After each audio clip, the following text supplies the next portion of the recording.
The ego is a master of disguise, often cloaking itself in the garb of ambition, pride, or even self-righteousness. It whispers in our ears that we must achieve more, possess more, and be more to find fulfillment.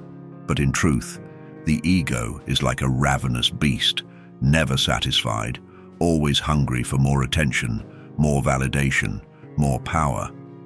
And as we continually feed this monster, we unwittingly starve the very core of our being, our soul. Imagine the ego as a dark, twisted creature lurking within the recesses of your mind. It feeds on fear, comparison, and the illusion of separation. The more you compare yourself to others, the more you fear failure or rejection, the stronger this creature becomes. It thrives on the notion that you are separate from the world around you, that you are distinct from others, and that you must protect and elevate this separate self at all costs. The ego's hunger is insatiable. It demands constant feeding, through praise, through possessions, through achievements. And so, we become its unwitting servants, constantly striving to fulfill its endless demands.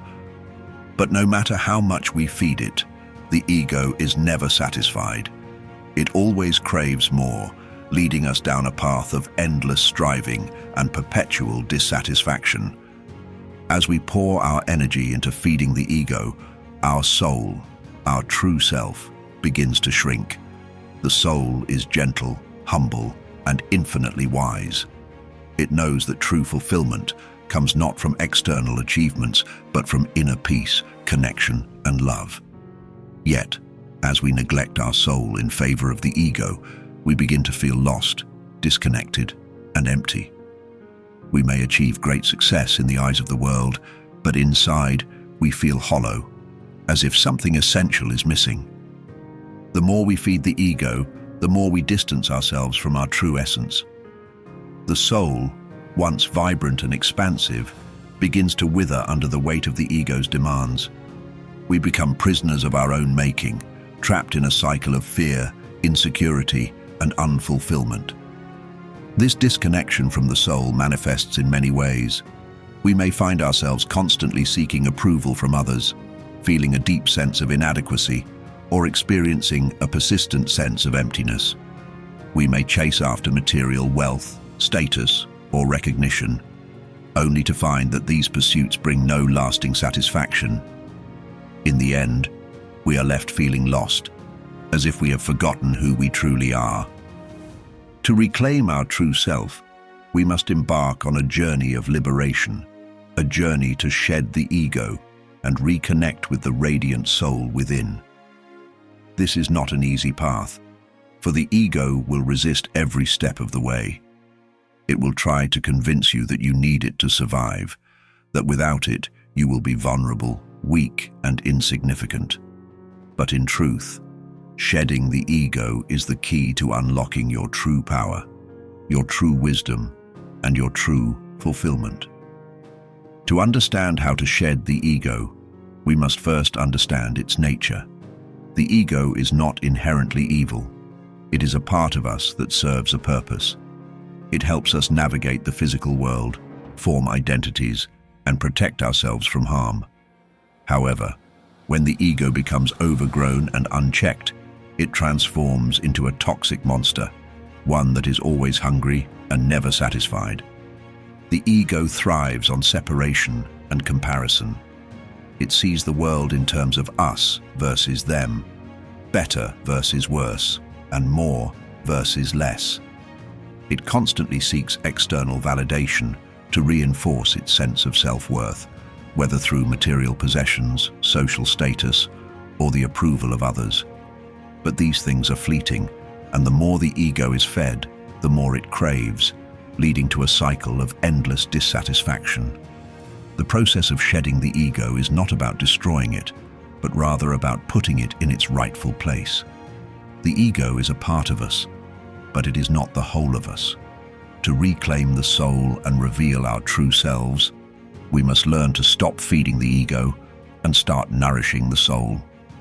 The first step in shedding the ego is to cultivate awareness. We must become aware of the ways in which the ego manifests in our lives and the impact it has on our thoughts, feelings, and actions. This requires mindfulness, paying attention to the present moment without judgment. When we are mindful, we can observe the ego's patterns and tendencies without getting caught up in them.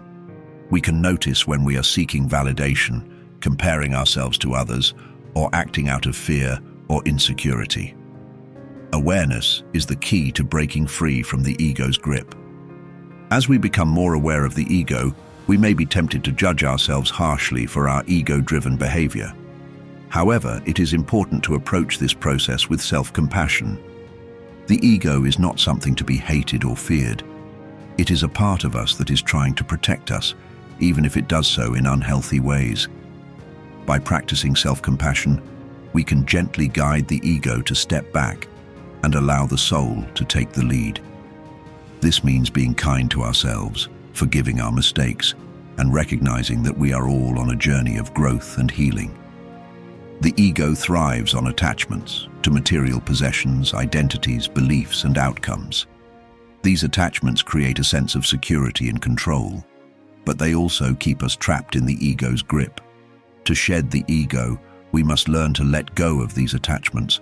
This doesn't mean we have to give up everything we care about, but rather that we must release our need to define ourselves by these things. We are not our possessions, our achievements, or our social status. We are something much deeper, much more expansive. Letting go of attachments allows the soul to expand and shine its light more brightly. The ego fears vulnerability because it sees it as a sign of weakness. It tells us that we must always be strong, always be in control, always be right. But true strength comes from embracing our vulnerability and allowing ourselves to be seen as we truly are, flaws and all. When we embrace vulnerability, we create space for the soul to emerge. We open ourselves to deeper connections with others, to the flow of love and creativity, and to the wisdom that comes from our own inner depths. The ego thrives on separation, while the soul seeks connection. To shed the ego, we must prioritize meaningful connections with ourselves, with others, and with the world around us. This means cultivating relationships that are based on authenticity, love, and mutual respect. It means spending time in nature, where we can reconnect with the earth and the larger web of life. It means engaging in practices that help us connect with our inner selves, such as meditation, journaling, or creative expression. These connections nourish the soul and help us remember who we truly are. One of the most powerful ways to shed the ego is to serve others. The ego is self-centered, always focused on its own needs and desires. But when we shift our focus to serving others, we transcend the ego's narrow perspective and tap into the soul's boundless capacity for love and compassion. Serving others doesn't have to mean grand gestures. It can be as simple as offering a kind word, lending a helping hand, or being present for someone in need. When we serve others, we feed the soul and create a ripple effect of love and healing that extends far beyond ourselves. As we shed the layers of the ego and begin to nourish the soul, we embark on a journey of rediscovery. We begin to remember who we truly are, not the masks we wear, not the roles we play, but the essence of our being. This essence is pure, radiant, and infinite. It is the source of all that is good, true, and beautiful within us. It is the light that can never be extinguished, no matter how dim it may have grown. The journey to shed the ego and reveal the true self is a lifelong process. There will be moments of struggle, moments of doubt, and moments of pain. But there will also be moments of profound clarity, deep peace, and boundless joy. As we move through this journey, we come to see the ego for what it truly is, a tool, not a master. We learn to listen to the soul's whispers and to follow its guidance. We begin to live from a place of authenticity, love, and purpose. In the end, the ego is not our enemy, but a part of our story. And the soul, our true self, is the hero of that story, guiding us home to a place of love, light, and true fulfillment. If you found this video insightful, please give it a thumbs up. It really helps the channel grow. Don't forget to subscribe for more content on spirituality and self-discovery. And if you know someone who might benefit from this message, share this video with them. Thank you for watching, and until next time, stay true to your inner light.